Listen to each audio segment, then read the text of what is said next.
Minneapolis real quick. We'll get back to this. Tom Homan just wrapped up some remarks, and he's saying that the mission in Minneapolis has been accomplished and that they are going to conclude the surge of ICE agents in the area. But he's taking questions now. So let's listen in and see if we can get more layers on what's going on here. Operations are run and executed nationwide. God bless the men and women of ICE, men and women of the Border Patrol. Appreciate everything you've done for us. Also, with sincere gratitude, President Trump and I want to thank the men and women of ICE and CBP and partner agencies who have been assigned here during Operation Metro Surge. You achieved a great success for the Minnesota communities. Thank you to your families as well, because I know they sacrifice also. Thank you, President Trump, for your vision, as well as your support and confidence in these brave, dedicated patriots that work hard to deliver on your strong commitment to law and order, public safety, prosperity for American communities. Today, we have the most secure border in American history. We are seeing record numbers of people being arrested and deported. Your promise to make America safe again is being played out every day on the streets of this country. I've said it many times. I worked for 6 different presidents, 10 different administrations. No one has done it better than President Trump. God bless this great country. I'll take questions now. We'll take a couple questions, no follow-ups. I'll start off with Frankie. Yeah.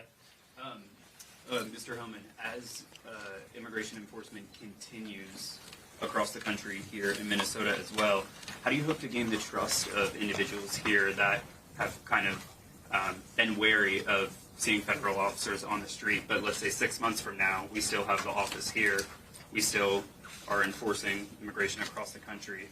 What do you hope things to look like, and what are you asking for the public? Look, I just want people to look at the data on what this administration has done. You know, the number of public safety threats we removed from the streets across this country that makes these communities safer. ICE has had an office here for decades. Before it was called INS, Immigration Naturalization Service.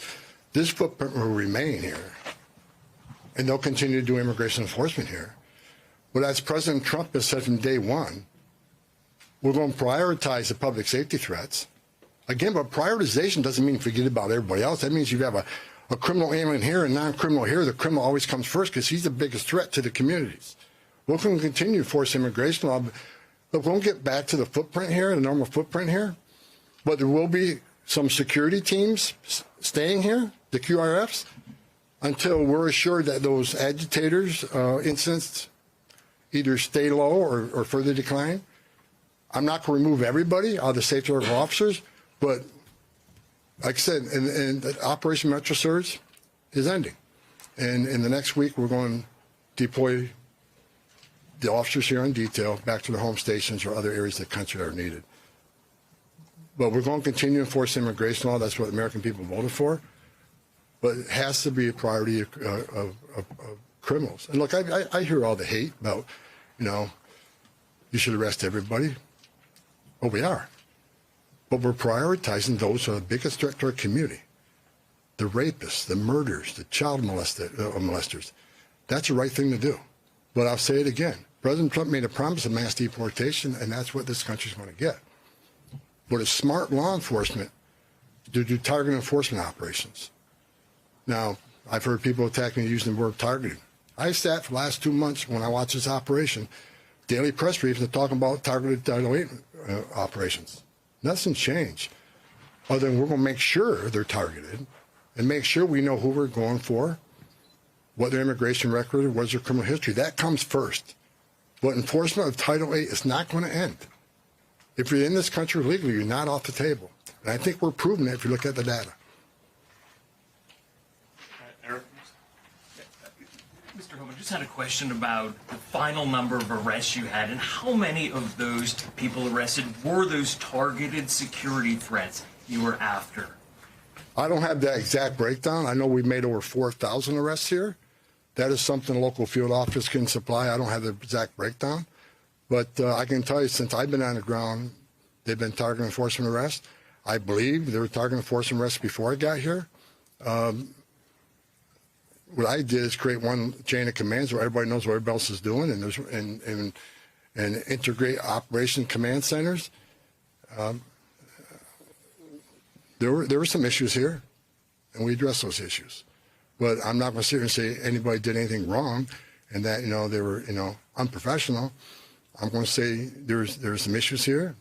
We fixed those issues. We've had great success with this operation, and we're leaving Minnesota safer. The surge is leaving Minnesota safer, Minneapolis safer, because of the cooperation we got with the counties and the state and local law enforcement responding to our needs. I'll say it again. It's less of a sanctuary state for criminals. Yeah, sorry to go a little off topic here, but can you confirm that CPD actually hit a party balloon instead of a drone with a laser during the incident in El Paso? And why wasn't that action coordinated with the FAA? I have no information on that. It's out of my league. We're going to keep the questions to Minnesota topic. Go ahead. Mr. Holman, can you specify how many county sheriffs, local jails have agreed to work with you and honor ICE detainers? I have not met one county jail that says no to us. They want to work with us. Okay, we have time for one more. Go ahead. Yes, hi, Mr. Holman. You talked about this unprecedented level of cooperation between local officials and yourself. Can you explain more what is changed now in terms of that cooperation from before? Several things have changed. First of all, when the agents were out doing operations and the agitators got a hand and posed a public safety threat, not just to the officers but to communities, law enforcement response has been sporadic at best. I think at what you see now, what you saw this past weekend, is law enforcement is responding to public safety needs quickly. And people were arrested for violating city ordinances as far as when unlawful assembly and so forth. They come to assist us to make sure our officers, the person we have in custody, leave that scene safely. You've seen it this weekend, and I'm happy that the local and state was there also, that responded, and we haven't seen any incidents of them not responding since we have these agreements in place now. As far as the jails, we got more cooperation, more jails than they had before we got here. And that's a good thing. We're having conversation with the state, and state already accepted our detainees, but we're moving further on our agreements with the state. So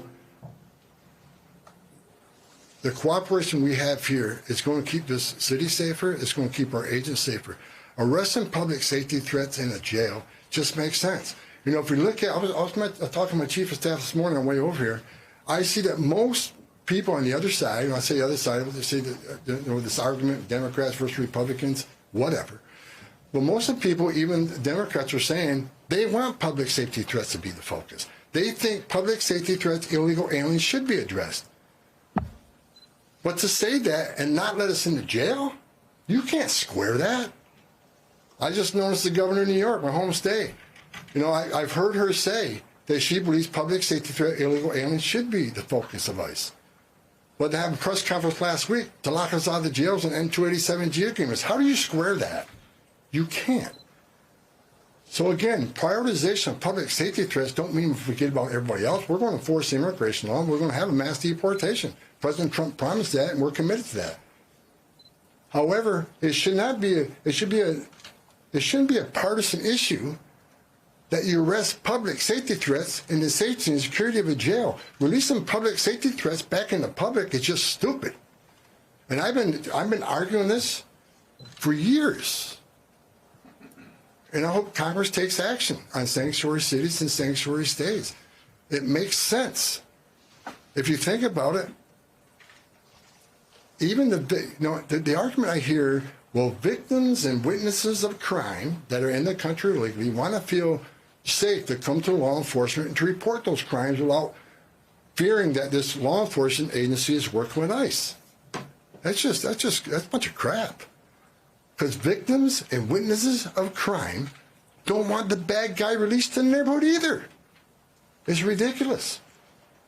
We want access to the person that you chose, the local jurisdiction chose, to lock in a jail cell. And we have that cooperation here now. It's the right thing to do, and it makes this community safer. This community is safer because we arrested 4,000 illegal aliens, and it's over 4,000 illegal aliens here. Many of them public safety threat. Not all of them, As I said, we're going to force immigration law, but this community is much safer because of President Trump's leadership and the men and women standing on this stage. Thank you. That's all the questions we're going to take.